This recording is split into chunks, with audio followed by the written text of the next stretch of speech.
This B Podcast Network show is presented by IXL.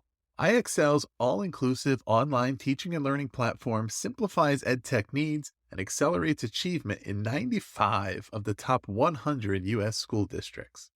IXL delivers personalized learning across a comprehensive pre-K to 12 curriculum, including math, language arts, science, and social studies, and it helps you assess student performance through actionable real-time insights at every level of your school or district.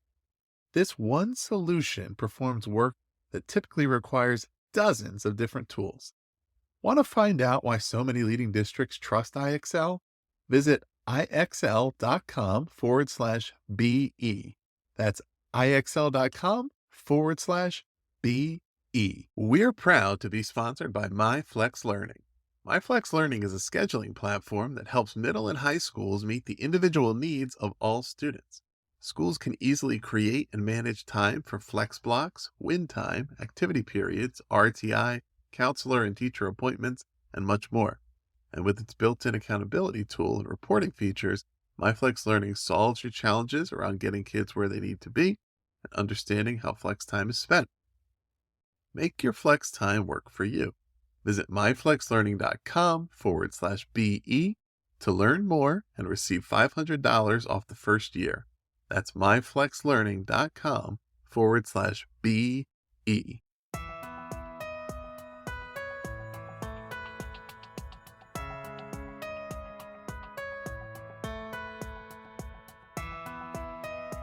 You're listening to the Authority Podcast on the B Podcast Network.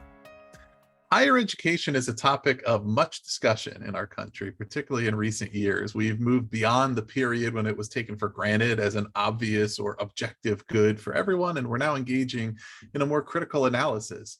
What types of secondary and post-secondary education are available? What outcomes are they truly delivering for students? What are the downsides? How are we preparing students to make the right decisions and choose a successful path for them? My guest, Dr. Juliette Nelson, is an industrial and organizational psychologist, educator, entrepreneur, and author of the book, Sharing My Lens, The College Experience. And we're going to discuss the higher education question mainly from the student's perspective. And we're also going to consider how educators and other influential adults in their lives can help make a difference in what students need to do to prepare for success in and beyond their higher education experience. So Juliette, welcome to the show. Thank you so much for having me. In my work, I've collaborated directly with hundreds of educators to support their success. Do you know which of their edtech frustrations comes up time and again? The sheer number of tools out there and the difficulty of knowing which ones schools like theirs are using to get results. IXL is different. Not only does it perform the functions of dozens of tools, it's currently delivering results for 1 in 4 U.S. students, including those in 95 of the top 100 districts. Another major pain point that comes up when a school is excited to implement a new tool only to find out the teachers hate it. Yikes. It helps to know that IXL is loved and trusted by more than 1 million teachers, saving them time on prep work while enabling them to better support student learning. IXL is research proven to accelerate achievement. Studies across 45 states show that IXL schools outperform non-IXL schools on state assessments. And independent research from Johns Hopkins University verifies that IXL meets ESSA Tier 1 standards. With those results combined with IXL's teacher-friendly reputation, what more could you ask for? If you have a goal to increase achievement for all students, make sure to find out what IXL can do for you. Visit ixl.com/BE for a demo. That's ixl.com/BE.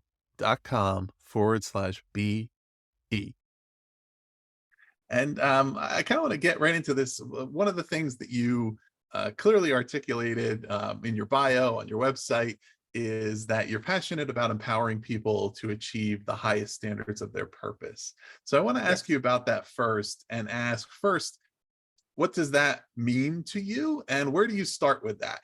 Do most people that you work with come to you knowing, clearly what their purpose is and you're helping connect them with how they can live that out? Or are a lot of people looking for guidance and sort of establishing their purpose? So what does that process look like for you? Right. So I say purpose to differentiate it from potential. Mhm. And this is a story that I not kind of, but I like to refer to. I'd applied for years ago, I'd applied for a promotion to become a program manager. And I did well in the interview. I came with my A game, 30, 60, 90-day plan, brought in my portfolio, data charts and all of that. I didn't get the role. And that's okay, that it happens, right? But I remember the selecting official reaching out to me and calling me and letting me know that I had the potential, but I didn't have the experience, the extent of the experience she was looking for. And I don't know why, but it offended me so much. And I remember calling my dad crying, and I'm like, the only thing you've called me since I was a kid was doctor, lawyer, and president. How dare somebody reduce me to being a program manager? And it really caused me to sit back for a moment and think about all the times that we use potential and we limit ourselves, we limit other people. I mean, they even say you don't make friends or you don't date people for potential, right? Right. Because you can say, oh, this person has the potential to, I don't know, get therapy, to get a job, to this, to that, and they never live up to that expectation that you've made for them. But the thing about purpose, it's assigned to you, right? So whether you consider it a divine purpose, or the universe, or just, hey, this is what I'm meant to do on this earth, it's more that objective that you're meant to fill. And it doesn't have to look like a specific thing, right? Since we're speaking about educators, right, on your platform, on the Authority podcast, you can teach in so many ways. And I know for myself, as a kid, I wanted to be a classroom teacher. And I did not end up being a classroom teacher. I have taught in the classroom, right? But I'm a children's choir director and I teach children music. And in that experience, they learn leadership, they learn teamwork, they learn community, they learn about service. I also do private tutoring. So that's another way of teaching. I've been involved in developing training and development programs. That's another way that you're actually passing information and you're educating people in different ways. And so all that still allows you to walk in your purpose. And so that's why I say, that I like to empower people to achieve the highest standards of their purpose. And I say highest standards because we're ever evolving and we're constantly learning. And I think sometimes that's another thing. We limit ourselves of saying, okay, I reached this place and I'm good. It's okay to be content, right? And I don't want to take that away from anyone. But when you understand that you are constantly evolving, it allows you to continually remain in a place of self-reflection, of self-awareness, right? Of looking at how your behaviors impact other people, of looking at how your behaviors impact yourself, right? What is that thing that allows me to live better, to do better, to be healthier, to make better decisions, to make wiser decisions, and so on and so forth. And so that's why I speak to the highest standard. In terms of where people start, that's a very good question. I think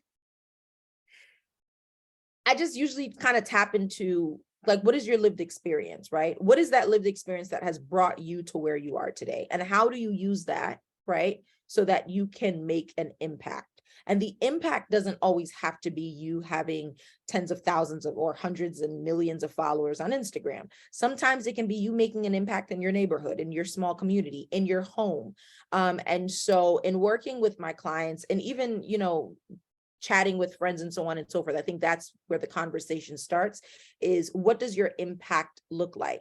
I also this is one of my students, or former students. I remember my first session with him, I usually try to ask, what do you want to do when you grow up? Not what do you want to be, right? Because especially with children, we always say, what do you want to be? And they say, I want to be an astronaut. I want to be a nurse. I want to be this. I want to be that.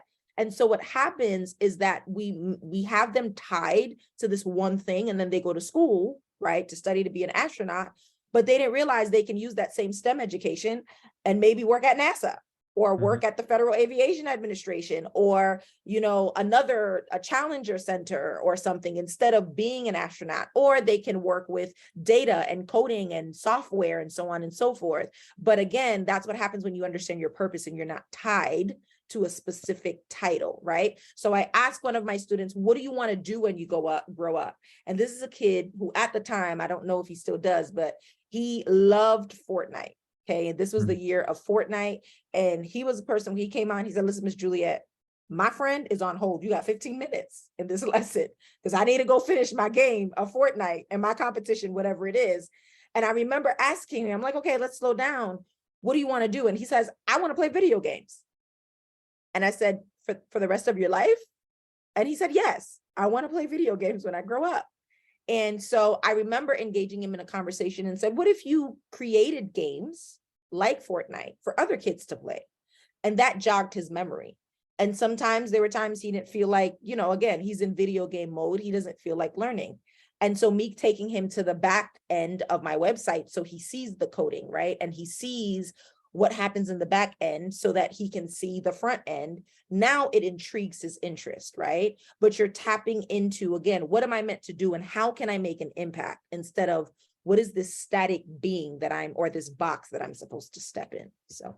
Yeah, that's a great example of how those, conversations with the individual learners of any age can lead Right. to kind of uncovering, okay, where's the opportunities to really tap into that, innate motivation and interest and the things that engage us. And we've had discussions over here amongst ourselves lately about things like esports relating to the video gaming, and understanding that a lot of people don't really know much about that or what it is, but when you dig into it, you say, well, look, there's a whole economy around this, right? Yeah. There are a lot of opportunities here, and it's not necessarily the thing that everybody should do or focus exclusively on. However, Right. Anything that you're really passionate about, you have to become really good at, opens up opportunities. And when we know these things about kids, and as you talked about purpose, and I liked how you mentioned kind of lived experience, right, in those conversations, because a lot of times it thinks to me like it is the type of thing that only the rare person discovers what they really feel to be their purpose at a young age, right? A lot of times it takes a lot of lived experience, trial and error, going in a direction in our life or career that we thought was the thing we wanted to do, and then realizing, what, I'm not where I'm supposed to be. Right. And it may require reflection and sitting and listening and waiting, and a word that, as it relates to professions that a lot of our listeners certainly will be familiar with, is vocation, right? The thing that Right. you're called to do that Right. may be also your profession, but it is Right. separate from, and the way you may evaluate your progress toward your purpose, or to achieving the highest standards of your purpose, is a separate evaluation from how you may Right. you know think about how you're succeeding in your career, right? Right. They could go together, and hopefully they do, and most people eventually maybe will find that, but it's also separate. It's a separate, because it's a totally subjective, personal evaluation of saying, okay, I'm doing XYZ, I'm doing great in my job here, but am I having the impact I want to have? Am I Right. reaching what I want to have? Am I Right. really, is this really what I'm meant to be doing? Right. And it's very interesting to think about how those things, I mean, they're ever evolving. Right? Right. It's And you'll constant. notice that too, if you really take the time to sit and reflect, you might notice that you are fulfilling your purpose. It just looks different, Mhm. right? It looks different in every season in your life. And I think this is something that I've tried to do. I always try to ask, like, why am I here? Who am I Mhm. helping? And why am I here? Right. My first job was Marshall's and I absolutely hated it. And I'm sorry to whoever my first managers are, if they do listen to this. I hated that job. I was 16 years old. I didn't care for it. But imagine if my thought process was, what is the end goal here? Who am I impacting? Right. There could be that person who had a horrible day and they become my customer. They walk in the store, and the fact that I walked them over, right? Maybe it was a single mom and I said, hey, this might look cute for the new baby. And that changed her entire day, right? And in that sense, I'm still making an impact, right? And I think sometimes what happens is, yeah, we go into a new space, we get excited in the beginning, and then we get used to it and we get bored. And especially when you're looking in today's day, there's the encouragement of, you don't have to be in a box, right? You can form more than one business, or you can have your business and work full time, or you can change careers. It doesn't matter how deep you are in this career, or you can change jobs, you Right. know. But I think sometimes if we take the time to really look back and say, okay, what is the impact that I've made, or what have I been able to achieve, or perhaps is there a reason that I needed to be there, right, to position me for where I am? We might find that we're kind of on this journey, and as you said, it may not be, and I don't know if there's ever like an end result, right, because again, we're always evolving, but it may not be as far along as we'd like to be, but it's still kind of part of our learning experience and our lived experience, so that it kind of propels us for the next step. So, Right. Yeah, and it's identifying those slices in what mhm, we're doing that we do enjoy. Okay, right, I really don't think that the place for me was in this retail environment, but I did like it right, when I had the opportunities to really interact with the customer. And right, right, what right. really seems interesting is, I'm looking into nursing because that's more Right. about patient care, and it's all it's really kind of Bingo. that reflection and thinking about, okay, there's pieces of what we're involved in or Absolutely. who we're interacting with.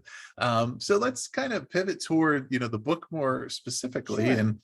and of course it's kind of leading right students toward Right. discovering the purpose in their lives and the ways that they may go about achieving it. So before you wrote the book, what made you kind of come to the conclusion that this was an important book to write, and then how did you go about preparing to write it?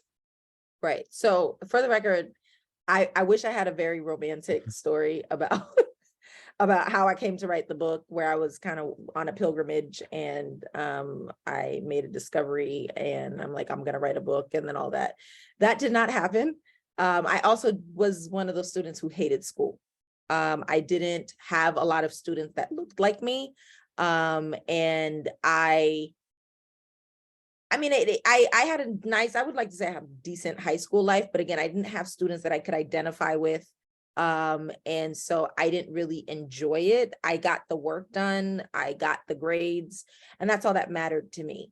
Um, Now years pass. I mean, I graduate with my bachelor's, my master's, I'm working on my PhD at this moment. And I think someone had offered me the journey of the opportunity to, write a book under their company. And we had a long conversation. I said, okay, I'll follow back up with you when you're ready. But it was more supposed to be a memoir about my life. And sometime after that, I remember saying like it coming to my mind, like, I need to call this person and follow up. And there was a voice that I heard that was like, chill out, you don't even know your story yet. And I'm like, oh. And then it was like this epiphany of like, this is not the person who's going to share your story. So in my head, I'm like, so who's going to tell the story, because it's not going to be me. And eventually I just had to like pause, right? I'm like, okay, so what do I call this person, do I not? And so I think I was in this state of, oh, okay, perhaps I do need to share my story, I just don't know how. And I'm fighting with the thought of, am I supposed to be the one to like do this by myself? And I remember having a conversation with one of my mentees, and we were just chatting it up about all the things that we wish we knew before we went into college. And I think that's when the light bulb went off. And I'm like, that's it. That's what I'm gonna write about. And so that book, it was very spur of the moment. I wrote it and published it in 3 weeks. I do not recommend anyone try it at home. It's a very intense process. You are sitting and pulling all-nighters. And this was going to be also the official launch of my publishing company. So I really had to run it through Junuri Publishing's system, right? So I'm the editor. I'm having to establish the processes and so on and so forth. So it was a very intense process, combination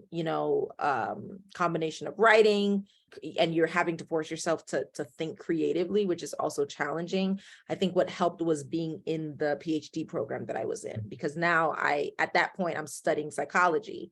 So now it's like, okay, and I'm working with students more closely. So you're understanding a lot of the questions they're asking. You're seeing like the nuances that are just not being pieced together for them. So I was able to really take a very comprehensive approach with the book.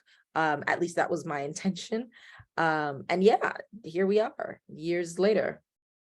Yeah, no, I mean, and it's so interesting to me personally to think about, a book with this focus and how it comes to be, and how helpful it can be, because one, as I kind of mentioned in the introduction, right? It's a time right now when we're rethinking some of the assumptions of the past several decades around higher Right. education and what it's supposed to be and who it's for Right. and what the best fits are. But also, in my personal experience, it's probably representative of a lot of students, but I've had the ability through, the work I've done in my career to learn more and more and more about it, where I was a student who was, you know, toward the top of my class in high school. So I was the Mm-hmm. one that um, didn't receive a lot of support toward higher education, because I was the kid where they were able to say that he's Bingo. going to be fine. We don't need to worry about Mm-hmm. him, right? And and I had parents who had gone to college, but each of them were first generation, and they applied to one school and went, right? It was a different Right. time. It wasn't the same as it Right. became with all the competitive admissions process. And I Right. had very good SAT scores, but no, certainly nobody knew about SAT tutoring, or if they did, they assumed it was for kids who are really struggling, right? All of those Right. things that that nobody tells you when they Right. just assume it. Right. So there, and then later on I learned, after I started to, well, after I had gone to college, thinking, yeah, I don't know, like, academically I was prepared for this, but how prepared was I to make the decisions I needed to make? And it was not Mm-hmm. until really my junior year that I started to really Right. get a grasp of what was going on. And then And some later on people when I drop it at senior year. Some people are like one semester out and they're like, wait, no, what are we doing? Absolutely not. Stop the press. right, and I was lucky to keep my head, afloat, because that's, it could have gone much worse. And Right. then, later on down the road, when I started working in this field in education, and I learned, well, um, you know I think there's one state, I can't remember which state, but otherwise it's at least 49 states are nowhere close to the recommended student to counselor ratio, right? I mean, Wow. it's just a capacity issue. And I think, Yeah. okay, well, that makes sense now, right? Because, all right, if I went to a high school of 1,200 students and there were like 10 counselors, Mm-hmm. okay, yeah, all right, the numbers, okay, yeah, there's not that much Right. to go around. And so these are all the things where it's like, yeah, it does make sense to understand there's resources outside of that can Right. supplement it and complement it, because there's just very real concerns that just can't that can't be addressed by the people who are on the ground, right? There's Right. systemic things where we need to really rethink the way the Right. budgets are allocated and funding, and the Absolutely. opportunities that are left out, but ultimately, like, whoever's in the building is doing the best they can. And when you think Mm-hmm. about it from that POV, to say, okay, if there's 180 days in the school year and I have 120 students that I'm responsible Mm-hmm. for, well, what's How the do you math juggle on them that? It's all? not great. Right. Right. It's not good. Right? Right. So anyhow, what are some of the things, as you certainly were writing the book and they're in the book, that you decided, what, these are things that students need to think about before they ever go to college, Mm-hmm. and potentially before they even decide they're going to go to college? Right. And I'll say this, to answer your question and also piggyback on what you said. And thank you for sharing that, because that's you have a very unique perspective with that, right?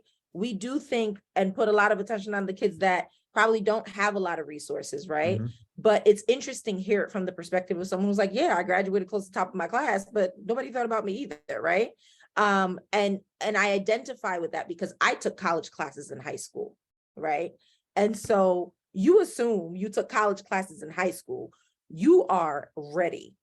Right. And then you get to college, right? And I remember starting my days in high school at like 7 in the morning, and my first classes in college were at 8. And I was like, why am I so tired? And why am I struggling? Right. And you want me to read all of this by Wednesday? it was almost like a culture shock, right? Hmm. And again, there's the assumption that, yeah, you're taking these college classes. And that was always, I remember that being a theme, right? From elementary school going to middle school. They're like, once you get to middle school, it's going to be hard. You can't slack. And then you get to middle school and they give you the same thing for high school and the same thing for college. But even then, you're still not ready, right? Right. And then there's the again, the student to counselor ratio. It's like that in high school. It's like that in college, right? The you come from one level, one extreme of, you have a high school of, quite a few hundred students, to a college of thousands of students, right? Hmm. And so I think, with that being said, what I wanted to emphasize is, first and foremost, the self-awareness portion, right? Understanding your learning style, like literally mentally preparing yourself, understanding your learning style, really identifying your strengths, your opportunity areas, right? Identify with those learning, and I would say preferred learning styles, right? Identify how you best interact with your environment. And I know they have personality assessments. Some don't recommend it. I enjoy them, because it does help with self-reflection. I'm a big Myers-Briggs girl, right? And I think in doing the Myers-Briggs assessment, it was not necessarily like, okay, I'm stuck to this INFJ, but it did help me to reflect on myself and say, okay, in what aspects am I more introverted, right? In what aspects do I really need some time by myself so I can regroup and then come back and, learn or interact with classmates and so on and so forth. And so when you're able to do that work, that allows you to be more prepared, at least for the environment you're going to step into. Hmm. That also allows you to be more intentional about your search, right? If you learn better, you retain information when you see pictures and graphs and so on and so forth. You have no business in a lecture where they're talking for 2 hours and just talking, right? Because it makes it difficult for you to retain it. And if you so happen to be in a class, right, where you do have a lecture, maybe it's the opportunity to say, hey, maybe I need to ask for an accommodation so I can have, so I can record the class, or whatever the case may be. So, those are the things that I really wanted to include, that self-awareness and identifying your needs. And to add to it, taking ownership of your learning journey. I think the way we're all raised is, okay, we're either going to depend on our parents to do it for us, right? We come from being in high school, and if we get a bad grade, our parents show up to the school, right? Or if we're misbehaving, our parents show up. It's always the parents show up, right? But if we probably were taught to have a little bit more ownership, right? These are your classes. How do you feel about these classes? Which ones are you more strong in, right? How do we pair them up? I think that would be a very great way of helping with organization for when you step into college, right? Because what happens, we get into college, now it's not our parents anymore, it's our guidance counselor, right? Now they're the ones just throwing classes together. And I don't want to say throwing, but they're arranging our schedule, but they don't know what our strengths and weaknesses are, right? Maybe I'm taking a calc class and a history class, but what if English is my strong suit? And calc and history, I need to slow down with those. So perhaps I could have separated those into 2 separate semesters instead of having those 2 things that are opportunity areas in the 1 semester.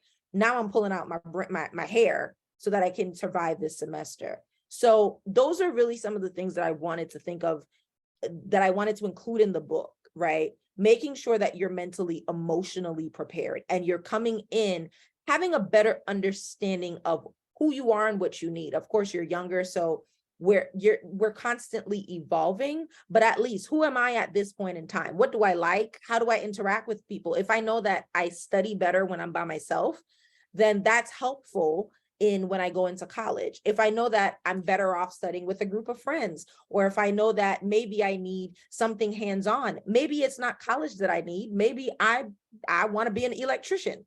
And I think, we also need to shift that narrative, right? And only thinking that, going to college to get this engineering, doctor, lawyer, this almost academic, in a sense, degree where it's, we're learning theories and we're learning concepts.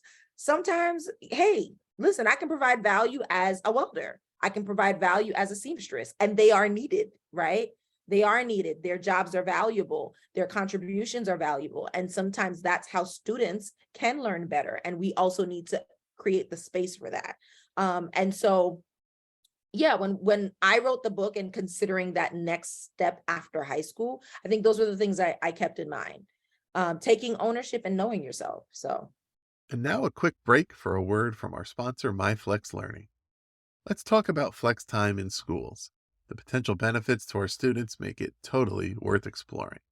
There's more time for personalized learning, increased choice and agency for students, and the increased engagement that comes along with it, dedicated time for intervention, and overall, as school leaders, it provides you and your faculty more tools to increase academic achievement. But the implementation and management of flex time can be a challenge. Tricky logistics and a lack of clear accountability systems can prevent teachers from buying in. It can hold you back from ensuring students make good use of their time. That's why I'm pleased to share that MyFlex Learning provides a solution to these challenges and more. MyFlex Learning helps you create and manage flexible time for any purpose. And with the seamless SIS integration, a student locator, flexible daily rostering, and intuitive mobile app, it eliminates the common challenges of implementation and management. If you want to see for yourself, visit myflexlearning.com/BE to learn more and receive $500 off the first year of use. That's myflexlearning.com/BE. You'll learn all about MyFlex Learning, what it can do for your school, and you'll receive a $500 off offer for your first year. Check it out. I hate to go backward, but I realized in my head my math wasn't adding up, and I actually think it's pertinent. It was more like 2,400, 2,600 students in my high school, and maybe about 10 counselors, not 1,200. So the point being that that's not going to be a surprise, right, to our listeners, but that sometimes the hardest thing when you're in these positions, the hardest thing can be to come to the conclusion about the things that you can't quite address because the resources just aren't there. right. And to say, okay, how can I proactively identify another solution? Mm-hmm. How do we proactively really engage families in these processes so that they Right. are able to have a more hands-on approach, even if they're not starting with a whole lot of information, Right. because ultimately, like, they're the ones that are going to have more opportunities to make a difference here, and to really understand, what are the things that the student is particularly interested in, where Mm-hmm. might they be most successful, where would they Right. flourish, Right. and seeing it through. And one of the biggest things is that it's not Right. just about getting to the next level, but it's to, through, beyond, and Mm-hmm. doing so successfully, right? And it's Yeah. and it's that need to think ahead and say, okay, Yes. if we are the high school, whatever that means, and Right. we have a student who has graduated from our school, okay, that doesn't necessarily mean that we did our job, because Right. when they graduated, were they ready for whatever was next? Same thing at the colleges. And the colleges, Mm-hmm. I think, is where this question is even more important, because I would say that higher education has not taken this as seriously in my observation as K to 12, and they have the more recent, but thinking like, what more do we have to be doing to truly be serving our student body, right? And Yeah. there's this whole group that I would call like the middle class of higher ed institutions, which means like the non Ivies, complete Mm-hmm. upper tier that people are going to want to go to no matter what forever. But also not the either 2-year schools, or state schools, or others Mm-hmm. who are, some of them by nature, a little bit more innovative, or at least a little more thinking about competency based models, or the skills kids Mm-hmm. are learning, or connecting it to a career path, because they Right. know that they Right. have to demonstrate that to attract students, and they really are Right. thoughtful. And then there's all the other 4-year schools kind of in the middle that have the price tags that line Mm-hmm. up maybe with that upper tier, Mm-hmm. but have in some ways maybe coasted on the system that has existed here post World War II, right? Right, Where right, it was right. like, okay, there's always going to be plenty of students that want to come to Yep, college, yep, and we offer them a great campus life and good programs. And yeah, there's all these courses they could take or whatever. But they make of it what they make of it, right, versus, okay, do we still have some responsibility to provide more guidance and more right. preparation and really get them thinking from the day they step on campus about Hmm. how each thing that they're doing, each credit they're earning, right, each program they're participating in, how does that connect to their pathway to what happens after they leave us? Right. And that brings me to think, sorry to cut you off, but that brings me to think of practicality and also tangibility, right? When we're leaving high school, we're going to college. When we're leaving college, we're going to the sometimes there's the lack of practice, right? And tangibility, right? When I'm in math class and I'm learning about the Pythagorean theorem, and I was one of those kids who were like, what am I going to do with the Pythagorean theorem? I want to study business and I want to count money. What does like learning about triangles and angles have to Mhm. do with me counting my money? But let's say in a math class, they're like, listen, you might want to buy some land one day if we're talking building wealth, right? Right. And then we tag that in. Now we're having a conversation, right? Especially now where we have social issues and politics and so on and so forth. If in a history class, it was a little more practical, like this is why it needs to matter to you, right? You're going to have to vote one day. You're going to have to make decisions that impact yourself, your parents, your children, et cetera, et cetera. Now it's piquing my interest. And then when we get into the college space, as you said, really trying to line it up with something that I can apply in the workspace. I think unless you're really going into the medical field where you have practicums and stuff like that, depending on the institution, for a lot of fields, you're not required to do internships, Mhm. right? I went to school for business. That was my undergrad. I wasn't required to do internships. So how was I going to come in as an entry level candidate for a job requiring 3 to 5 years of experience? Because you know how that is for the entry level Right. roles, Right. right? So again, if it's not tangible, if it's not something I can relate to, and oftentimes you have a lot of students who say, listen, I don't need to go to college to succeed. And there is some validity to that. But the part that they're missing is you're supposed to still be learning, right? The Mark Zuckerbergs of the world and all that we say they dropped out of school, they dropped out of Ivy League schools, number one. Mm. But Right. number two, they still made sure that they learned everything they had to do so that they can gain and achieve the success that they have. And I think that's where the disconnect is. We have a lot of curriculums that focus more on theory, right? We have all these theories, but it's like, how do I take this theory and put it into the workplace, right? Mhm. How is it so that I can touch it? And I think perhaps that also making it, for it just feeling so far away, it makes it now challenging for me to understand what I actually want to do when I graduate, right? I might come into the classroom and I'm like, yeah, I want to be, I don't know, I want to be an engineer and I'm learning all this stuff, but it's not as practical for me. Or I want to be a lawyer and it's not as practical for me. And it's also not as tangible. It's not something that I can really see myself doing. So now I'm like, no, I want to throw the whole thing away because I don't know how I'm supposed to do this. How am I going to make an impact, you know? And so those are like the two themes that I was hearing, in a sense, the two Mhm. recurring things that I was hearing, what you're saying, really Mhm. making it so that I can touch it. I can imagine myself doing this and applying it in the workspace and making it practical where it is something that I can transition. But that's an opportunity, I would say, from high school and higher education. That's an opportunity area for both of those levels.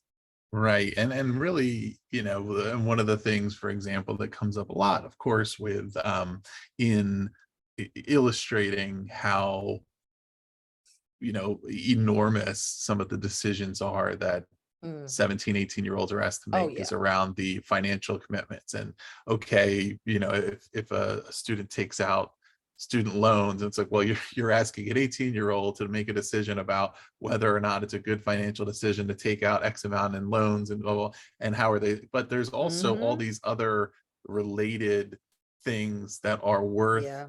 thinking about and that can be figured out. Like you said, for some people who say, well, I can be successful without going to school, without going to college. You can be, but you have to really think through, okay, one, what what skills do I have? What do they relate Right to? there. How durable Mm-hmm. are they? Yep. What, as best as we can tell, and this is really challenging, what does the future of the economy maybe look like? Am I prepared for Mm-hmm. that?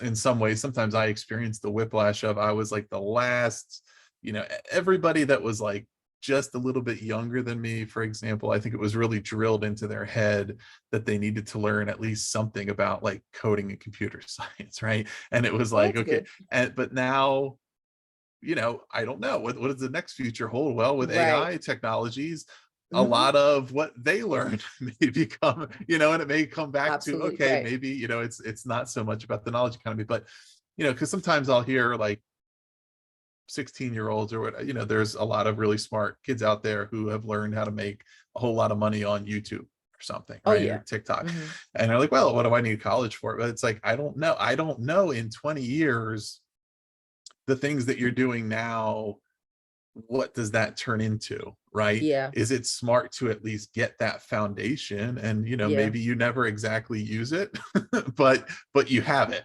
because Right. perhaps there's an expiration date on, especially when we're talking about third party platforms that could be here today, gone tomorrow, right? Mm-hmm. And it's like, okay, what are the component skills, competencies, what's the network you're building? And I want to talk about that too. And Right. actually, let's get right into that piece about the network of, this is one of those concepts that can be, number one, it can be a foreign concept too. It can have these kind Right. of negative or at least slyly dismissive connotations around what networking is. And two, it can be Right. really challenging for students who are really responsible for building their own network. They're not having one Mm-hmm. that's being handed to them by their Right. family, or oh, I always have a family friend here or there kind of thing, and figuring out, okay, what is a network? How do I get one? And then how do Right. I use it? And I know that's kind of part of your process. So, Yeah. talk us through that. Yeah. And I'm glad you brought that up because I identify to an extent with that experience. I had a very strong church community, that that was the village that raised me. But I do also know the experience of maybe not having access to jobs. When I say, I'm talking like your Googles and you're having that access early on. Because again, my parents, my dad's a school teacher, my mom's a dietitian, she works for the county. And so those are where their resources are. Um, but I mean, there are some ways to maneuver it. And this is not a one size fits all. You have some students that might feel more comfortable to keep in touch with professors. I've seen that, right? Mhm. Where you notice a lot of students, they're able to get on research, or they're able to get internships and so on and so forth, because they build these meaningful relationships with their professors, right? So that can be one opportunity to say, hey, can I learn a little bit more about what you do? I know when I was an undergrad, again, a lot of things were just not tangible for me. They just seemed so far away. So I see these professors. I remember one of my late professors, he used to come in with a stack of bylaws and operating agreements. It was like these binders that he always came in with, and he's like, this is where I have my articles of organization and this and this and this, and all of these are businesses. But again, like, I can't identify with that. I don't know the first, second, or last thing. And it didn't make sense to me that he was a business owner, right? I have an accounting professor. All I saw him was as my accounting professor. And he looked like he worked on perhaps Wall Street or this big, Mhm. corporate office. He dressed well, he dressed the part, and so on and so forth. But again, it was just so far away. But if only, sometimes it helps for professors to have these conversations and say, this is where I've worked, right? This is the work that I do outside of who you see standing before you, right? And perhaps lending, I know it can be overwhelming. So that's up to us, of course, what the professor's comfortable with. But maybe instead of only having, um, you know, sessions, courses where you're only doing instruction, maybe allow students to ask you, have conversations and ask you about what you do, right? Because that's how you start to build your network, right? That's how Mhm. students build a network, and that's how the professor allows the student to build a network. What I've also found is there's not as much awareness, and this is from my upbringing, and those in my network now. There was not as much awareness in joining professional networks.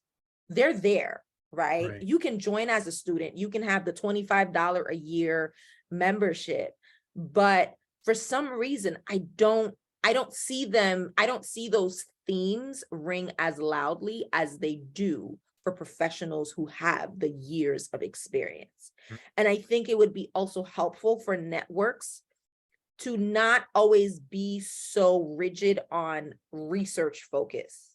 And that this depends on the field, right? Because the challenge you find there is maybe every student doesn't want to be a professor, right? Not every student wants to work in a lab, or not every student wants to do studies, right? Maybe they want to work in a company that actually, again, the tangibility, right? That they bring the results and so on and so forth. So really the question becomes, how are networks also trying to bridge with the students Mhm. and making it something where I'm not only going to be working in a lab or working on publishing papers or working toward being a college professor, but I can contribute value in some agency, some organization, or for myself.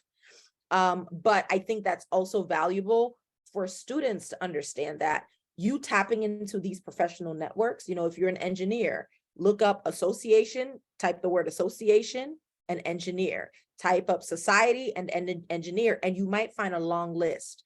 And now, where we have these themes surrounding diversity, equity, and inclusion, you have networks that sometimes target a specific demographic of people, right? Where you're in there with people that might look like you, or you identify with similar lived experiences.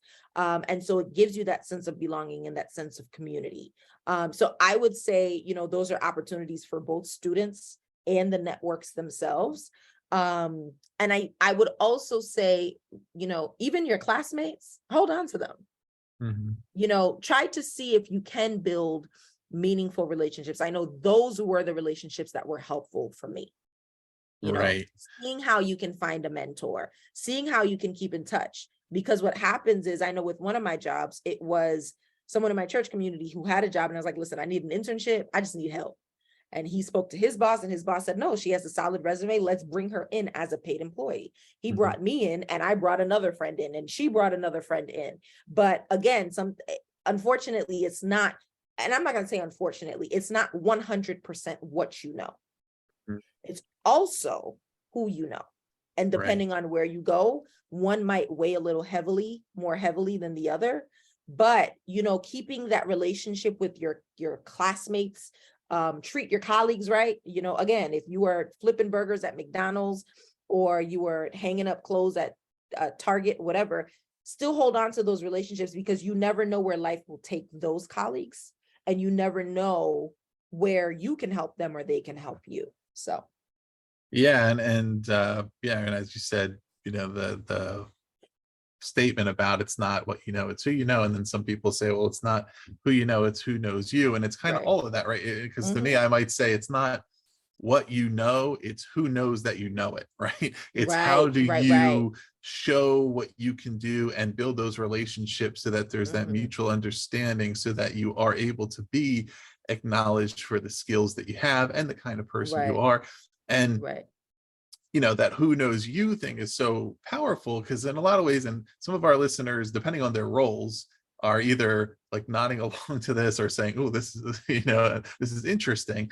But Mhm. it's because you kind of do rise or fall to the level of your Mhm. network, and particularly to the level of who knows you, because Mhm. that is very magnetic, right? Mhm. And when we think about people who end up not being as successful as they might have been, or just get stray away from what their purpose was, or what they thought their Yeah. path was, so often it's because they find themselves in situations where they're not comfortable, because they don't feel like the people they're around really know them, and they're Right. more attracted to go do something with the people who do, even if it's kind of Mhm. away from what they were intending, right? Right. But that can be hard to cultivate. But and so much of it goes by. I'm glad that you mentioned the professional associations, because I've worked in that space a lot too. And it's so similar to what we talked about with like the colleges and things like Mm-hmm. a lot of those are the memberships are dwindling because Mm-hmm. people don't any longer just it's not just a routine that everybody signs up for the association anymore. And a part of that, even though the resources are still really good, is that people don't know how to use those Oh networks. yeah. Yeah, And yeah. to say, okay, it's not just about the journals you get or Mm-hmm. the discounts or the benefits and those kind of things, but it's also about how you engage with the other members of the network and how you Right. build. To me, like one of the pieces of advice that I would give to young people now thinking about what they want to do in their careers is to really seriously think about how you're building your own identity and professional persona Yes. outside of your day job. It Yes. doesn't necessarily mean a quote unquote personal brand, although it could be that, but and it's not that you're just a maneuverer, the person who's just always out there trying to go for the next thing and not really giving care to your Right. job, but it's that that's how you become resilient, because you're Yes. not solely dependent upon what types of supervisors you have or what types of mentors you have in Right. your workplace, because you may end up with really great ones that give you opportunities Mm-hmm. and recognize your potential and move you up the ladder. You may have others who really aren't seeing it. And you Mm-hmm. need to have that control and autonomy over your own career and really Mm-hmm. understand what's out there and who's out there in those relationships. Yeah. And that's a big part of it. If you're part of those kind of professional associations and networks, there's so much you can do with it, but it has to be a Yes. proactive thing. It doesn't just come to you. Right. Absolutely. Absolutely. And I did see, and this might not be a popular opinion, but to your point, I've seen, I often see themes of recommending people to at least start applying to different jobs, Mhm. at least after 6 months. It doesn't mean that you won't stay there for a year to 10, 15 years. It can be your dream job, but you never know when things will go south. And so as you are either interviewing or connecting with recruiters, at least you're asking questions, right? You're getting on someone's radar. Hey, this opportunity didn't work now, but if I am ready to make the next move, there's someone that I can connect with, right? There's someone I can reach out to, or I can say, hey, do you have any openings in your organization, and so on and so forth. We see, I mean, your Googles, your Metas of this world, right? People who are like a few years away from retirement, people who are probably in a company since that recession in what, 2008, Mhm. right? Yeah. And now it's not a last one in, last one, a first one out. It's, hey, it's luck of a draw, whoever it is. And again, it really shows that you want to ensure that you are tapping into that network. And I think you brought up a good point of finding who you are outside of work. I think it is nice for you to love where you work, but what happens is when you become so entrenched in that place, it almost like forms your identity. And so the moment that you are put in a situation where you have to separate yourself from that, and if it so happens, unfortunately, that you were forced to, right, because there was a reduction in force or whatever the case may be, what happens is like you're losing so much of yourself that you don't know how to move forward. But Mhm. as you said, when you're able to step outside of that, you have professional networks, or you just know who you are, your hobbies, your skills, you're able to apply them in different ways. Maybe you're using your skills to volunteer in the community, or you're just finding ways to have conversations and connect with like-minded people. Now, there does come a point where you're like, okay, I do identify with the lived experience at this company. However, that doesn't mean that I can't transition into a role at a different company and provide Right. value. But sometimes, again, we form our identity so much to a company that we don't have the slightest clue of how we could provide value at another. So Right. I think that was extremely critical that you mentioned that. Yeah, and then one last point I'll make on that for any teachers who are tuned Mhm. in here still, is that this can be, counterintuitive and just kind of opposite of the typical experience. I've talked to people in that work in school districts, be like, I've worked in the same place for 20 years, and all my friends are on like their fourth career, right? But it's just because it's not typically what we're used to. It's, not the way the vocation works. However, Right. um, you are needed out there. Yeah. There are way more, we need way more teachers than what we have. So if you find yourself Right. in a school where the culture is not suiting you, or things are Mhm. not, you know, think about this, that I mean, I really would encourage teachers to know this, right? And sometimes it's really hard to see from the inside. And I see it from, Mhm. working in the field, but not in the schools, to say, hey, Right. you know, there is demand for your skills and your Right. experience. And, sometimes it just takes looking to see where else you may have an opportunity that comes along before you think that the profession is no longer for you. Because realistically, there is a lot out there, and sometimes it just happens right over the course of Right. time, whether it's a leadership change or whatever the case may be, where it's just like, this is no longer where I should be. But it really is about that building, right, Yeah. versus that job. Mhm. And so, sometimes just being aware, and looking Yeah. around, or tapping into your Absolutely. network, who are colleagues Yes. that moved around, and Mhm. how are they doing now, and all those things. So as we're sort of getting closer to wrapping up here, to circle back to the book, I'm sure we haven't touched on anything, but are there a few key takeaways that, things that either we have maybe talked about that are worth reinforcing, or things that we haven't touched on that you want to make sure to highlight? So we touched on, I would say everything, if not most, but I'll highlight them again. The first is, of course, knowing yourself. That's the first part of the book. Just taking the time to really understand who you are and what you need. And this becomes extremely valuable, especially when you go into the workplace, because now you can create a work environment that is conducive to you, right?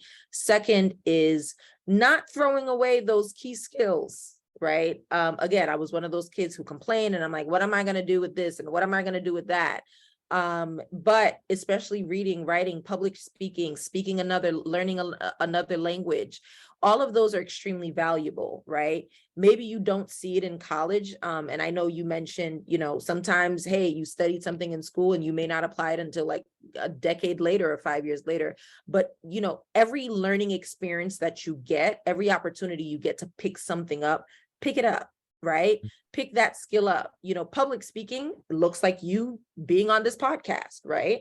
Once upon a time, you may not have imagined yourself speaking on a podcast, right? But that takes a level of public speaking. It can be presenting to a room of stakeholders. It can be presenting to a classroom of children. It looks different. Writing is key. Reading, a lot of those skills are so critical. So that's number two. Then number three is, again, you versus your network, right? I like to call it a personal brand. It doesn't necessarily have to be you being a content creator, but it's like, who do you present yourself as, right? How do you step out into this world, right? And being intentional about building meaningful connections, but also being okay with the fact that your journey does not have to look like everybody else's. And this is a story I've had people who've assumed that I had it all together, right, in terms of my career, because I graduated 4 years out of college. And then after college, I went to South Korea to be a teacher, came back, did a year and a half for my master's. Then I went back, did 4 years with my PhD. But they're not aware that it took me over 10 years to actually fall into an actual niche. I had a lot of Right. skills, different, jack of all trades. But for me to be in a specific niche, or Mhm. even a closer niche, I would say, it took time versus some of my peers. Yeah, it took them 6 years to go through school. And no, they didn't do a master's program, but they found a niche right out of college, or right Yeah. outside of their associates, or right after community, the 2 year, or right after trade school. They found it immediately, right? And those are the narratives that we don't have. So we don't speak about. So it's important that again, as you're networking and you're learning about people's lived experiences, you can take what fits you and what works for you, but you don't always have to feel that you're a failure because your journey doesn't look like everybody else's. And I would say those are the top 3 takeaways. Excellent. Juliette, do you have another book other than your own that you would recommend to your listeners? Could be on any topic, could be something you've read recently or not. Ooh. I don't want to give you a leading question here, because you can choose whatever you'd like. But I know in your IO psychology work and in your work with, companies, that diversity, equity, inclusion is a real focal area for you. We didn't have time to get to that today. We talked about so many different things, but certainly that's an objective for a lot of the leaders who are listening. So if there's Right. anything in that realm, or just whatever you think our listeners may enjoy. I will say some of my favorite reads. Grit. It's by Angela Angela Duckworth. Yeah. Duckworth. There we go. I absolutely love that book.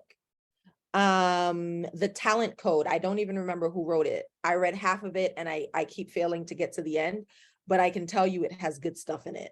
There's also a book that I recently read. It's called I'm Judging You by Lovey Ajayi.